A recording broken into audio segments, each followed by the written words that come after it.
જય હિન્દ। હું ફરી એકવાર ભાજપ સરકારને ટકોર કરવા માંગુ છું કે અમારા ખેડૂતો માટેનું તમારું ડિજિટલ ઇન્ડિયાનો વિકાસ જાય છે ક્યાં?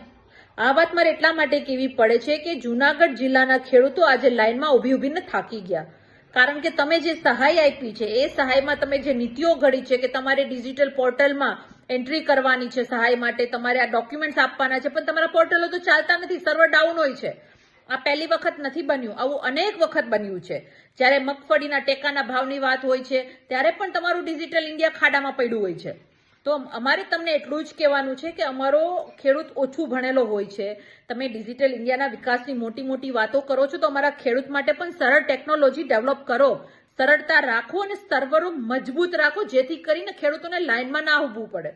સહાયમાં તો તમે અન્યાય કર્યો જ છે, સાથે સાથે આવો માનસિક ત્રાસ આપીને પણ ખેડૂતને હેરાન કરી રહ્યા છો। જ્યારે તમારી ઇલેક્શનો હોય છે ત્યારે તો તમારું આ ડિજિટલ ઇન્ડિયા ફટાફટ કામ કરી જાય છે। બિહારમાં ઇલેક્શન હતી, મહિલાઓના ખાતામાં 10,000 આપવાની વાત હતી, ત્યારે તો ફટાફટ તમારું ડિજિટલ ઇન્ડિયા કામ કરી ગયું। તો અહીંયા અમારા ખેડૂતો મનનો વારો આવે છે ત્યારે તમારું ડિજિટલ ઇન્ડિયા જાય છે ક્યાં?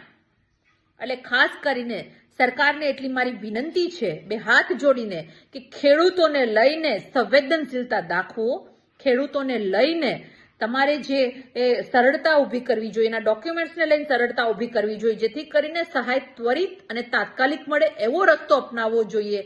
એના બદલે આટી ઘૂંટીમાં નાખી અને વધારે તમે જે ખેડૂતોને પરેશાન કરો છો, પરેશાન કરવાનું બંધ કરો।